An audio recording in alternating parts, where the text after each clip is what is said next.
me 2 seconds. Never get between somebody and their paper.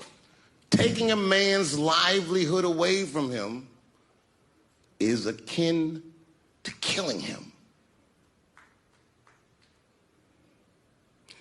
Do you know why Prince, the famous rock star that was a friend of mine, do you know why he called himself the artist when he came back? He calls himself the artist because that's what they call us in our contracts. Oh, these contracts are crazy. You should hear the terminology they say in these contracts. To use your name and likeness in perpetuity throughout the universe. Who the fuck could possibly know what that means? Nobody does. It's so complicated, in fact, that when you're a kid like me, you have to hire somebody to tell you what that means. And you sit down at a table and you do the contract game. And that's how I got with Comedy Central. I signed the contract. But I signed the contract the way that a 28-year-old expectant father that was broke signs a contract.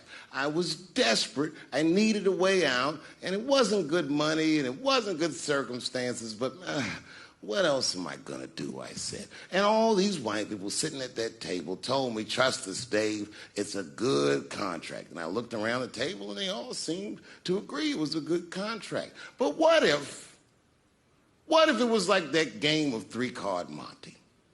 What if they were all friends and I didn't know it?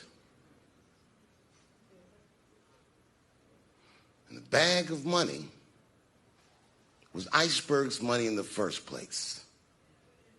What was I talking about? What was I trying to tell you?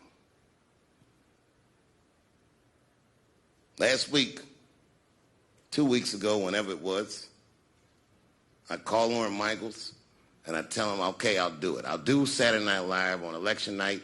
And the day I made that phone call, the day I committed to it, it gets announced that Netflix is streaming Chappelle Show. Not just Netflix.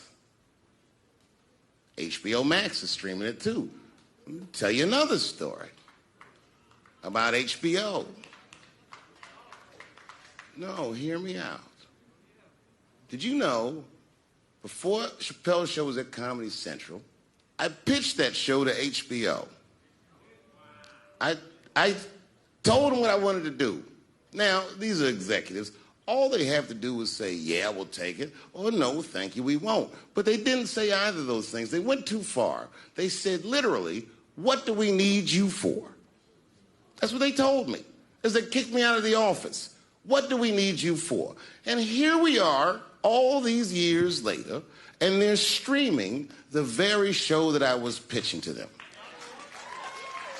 So I'm asking them, what do you need me for?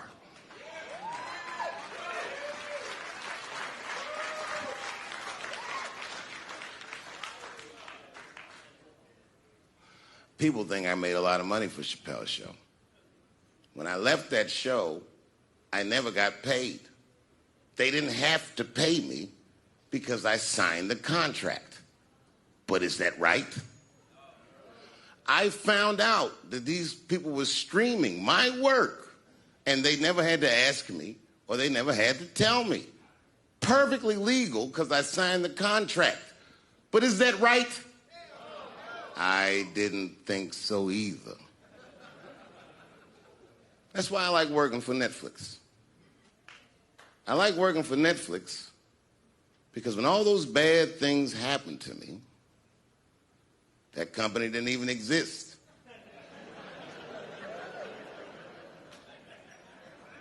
And when I found out they were streaming Chappelle's Show, I was furious. How could they not know? So you know what I did? I called them and I told them that this makes me feel bad. And do you want to know what they did? They agreed that they would take it off their platform just so I could feel better. That's why I fuck with Netflix. Because they paid me my money. They do what they say they're going to do, and they went above and beyond what you could expect from a businessman. They did something just because they thought that I might think that they were wrong. And I do. I think if you are fucking streaming that show, you're fencing stolen goods. They stole that from me. They just took it.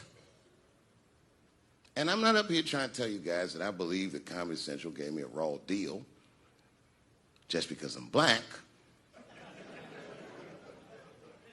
I believe that they gave me a raw deal because this fucking industry is a monster. It's the same monster that these Me Too bitches was trying to tell you about. But they hate the monster for how it fucks. And I hate that monster for how it eats. But my God, man, it's the same monster. When I quit the show, all my friends would say, well, fuck them, Dave. Why don't you just do Chappelle's show at another network? Yeah. And why doesn't a slave run from one plantation to another plantation because the master over there might be nicer? My God, man, I was trapped. You know what? Tell you the truth. I've even thought about coming back and doing another Chappelle show. Well, but if I do, I can't call it Chappelle's show because my name and likeness is being used by them in perpetuity throughout the universe. It's in the contract.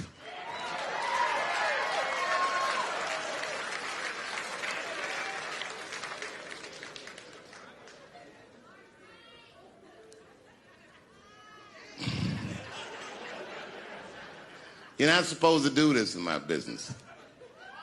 I'm up here doing something that nobody else in this business has the balls to do. I'm telling you something that you need to know. I'm trying to explain to you what you're seeing. You don't understand what you're seeing. I am publicly flogging a network. And I know that this network niggas, they watching me and they saying, why are you doing this so publicly? Doesn't feel good to be flogged publicly. Oh, believe me, I know. I know exactly how that feels. When I quit my show, they said I was crazy. What was crazy about it? I just didn't want to do it anymore. They said I smoked crack. That's impossible. I was a devout Muslim. I didn't smoke or drink. But I do now, bitch, because you ruined my fucking life. Now it's their turn. This is their first nigga lesson, and I'm honored to give it to them. They're gonna pay me for this show. I called my agent. I said, is there anything I can do about this show? And he said, no. Well, fuck you too then. If you want something done right, I guess you gotta do it yourself. So I'm not going to the agents. I'm coming to my real boss. I'm coming to you.